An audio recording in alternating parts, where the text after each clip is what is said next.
ये दुश्मनी, मेरा मतलब है कि राइवलरी 2014 से चली आ रही है और मजे की बात यह है कि आज भी ये दोनों गाड़ियां बड़ी सेंसिबल फैमिली कार्स हैं। लेकिन जहां ऑरा को अभी अभी एक फेसलिफ्ट मिला है, वहीं डिजायर का लास्ट अपडेट आया था 2020 में। तो क्या इसका मतलब ये है कि ऑरा अब एक ऑब्वियस चॉइस बन गई है, या फिर डिजायर में आज भी इतनी काबिलियत है कि ये आपकी पहली चॉइस बन सकती है? चलिए इसी बात का पता लगाते हैं इस रिव्यू में। चाबियों में बेहतर ऑरा की है।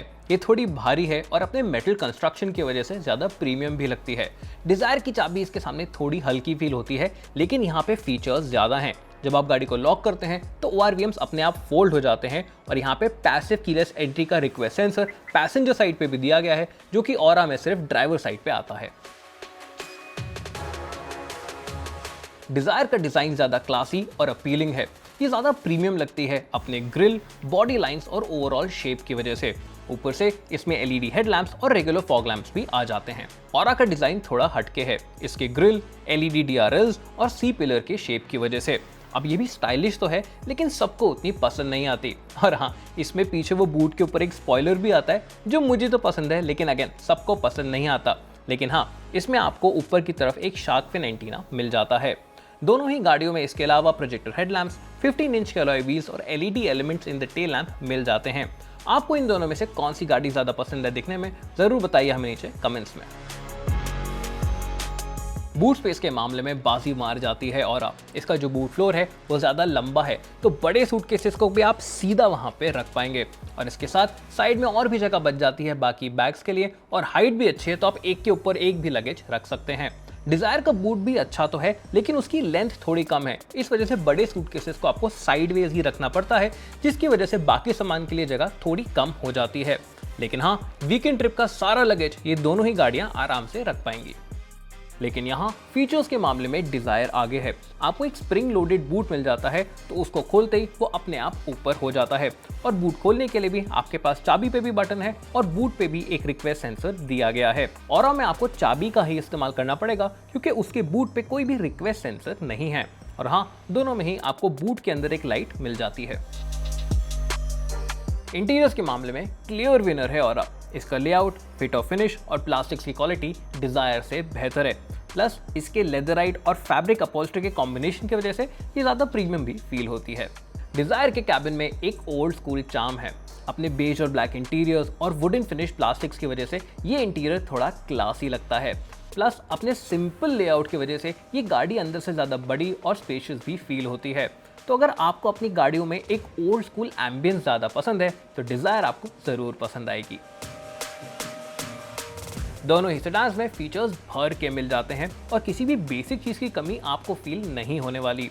दोनों में ही दिया गया है touch screen infotainment system with Android auto and Apple CarPlay, steering mounted controls, automatic headlamps, automatic climate control, day night IRVM, reverse parking camera, electrically adjustable और फोल्डिंग ORVMs और पुश बटन स्टार्ट स्टॉप।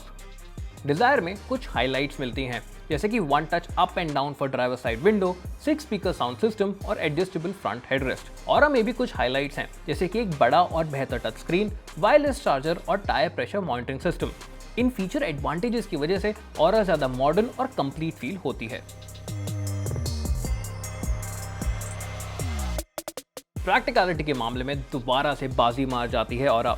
दोनों ही गाड़ियों में आपको बड़ी door pockets, 2 cup holders, एक अच्छे size का ग्लव बॉक्स तो मिल ही जाता है, लेकिन ऑरा में आपको डैशबोर्ड के ऊपर एक बड़ा ओपन स्टोरेज भी दिया गया है।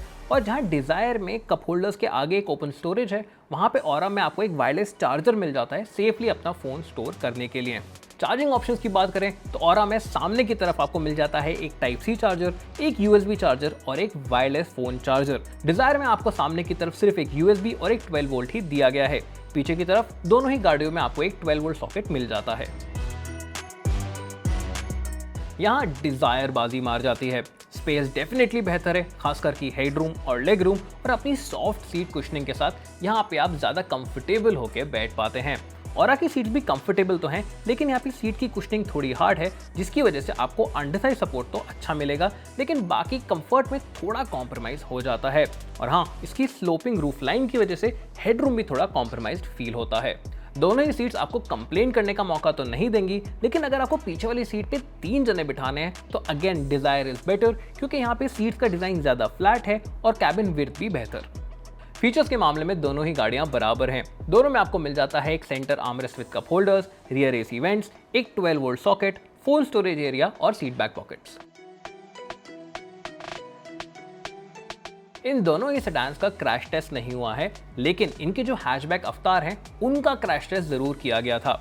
पुराने वाले नॉर्म्स में 2 एयरबैग के साथ इन दोनों गाड़ियों को 2 स्टार सेफ्टी रेटिंग दी गई थी, लेकिन नए ज्यादा स्ट्रिक्ट क्रैश टेस्ट में स्विफ्ट को सिर्फ 1 ही स्टार मिला और तब नियोस का क्रैश टेस्ट नहीं किया गया था। हालांकि फीचर्स के मामले में लीड कर रही है ऑरा अपने स्टैंडर्ड 4 और टॉप वेरिएंट में 6 एयरबैग्स के साथ। डिजायर में आज भी सिर्फ 2 ही एयरबैग आते हैं।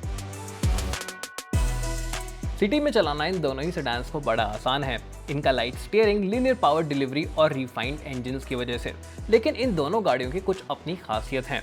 शुरुआत करते हैं ऑरा के साथ। इसको सिटी में चलाना बड़ा ही एफर्टलेस है और आप सेकंड या थर्ड गियर में गाड़ी को छोड़ के भूल सकते हैं, वो अपने आप सिटी में चलती रहेगी। ओवरटेक्स करने के लिए आपको डाउनशिफ्ट तो करना पड़ेगा, लेकिन वो एक्शन भी श्योर और स्मूथ है। हाँ, इसके एफर्टलेस नेचर की वजह से ये गाड़ी ज़्यादा फुर्तीली फील नहीं होती। क्विक एक्सेलरेशन चाहिए, किसी गैप में जाना हो, वो काम ऑरा नहीं कर पाती और ये चीज़ हाईवेज पे ज़्यादा फील होती है। वहाँ पे आपको ओवरटेक्स में अच्छा खासा टाइम लगेगा और पावर की कमी भी फील होती है। डिजायर सिटी में ऑरा जीतती तो नहीं, लेकिन एफर्टलेस जरूर फील होती है।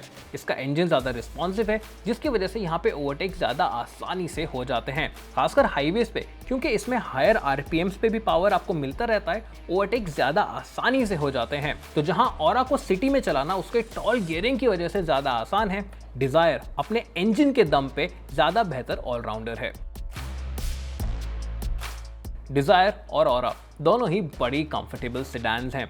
खराब सड़कें और स्पीड ब्रेकर्स को दोनों ही अच्छे से कुशन करती हैं, लेकिन ऑरा ज़्यादा कंफर्टेबल है।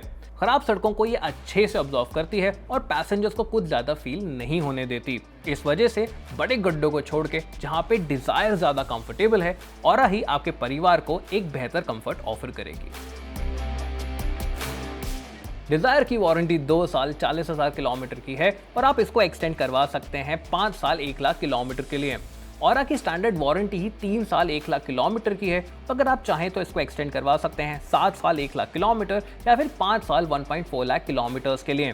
सर्विस इंटरवल भी ऑरा की ही बेहतर हैं। इन दोनों सेडान्स में टक्कर आज भी बड़े कांटे की है। हाँ, ये एक दूसरे से बेहतर तो हैं कुछ डिपार्टमेंट्स में, लेकिन फर्क ज्यादातर 19-20 का ही रहता है।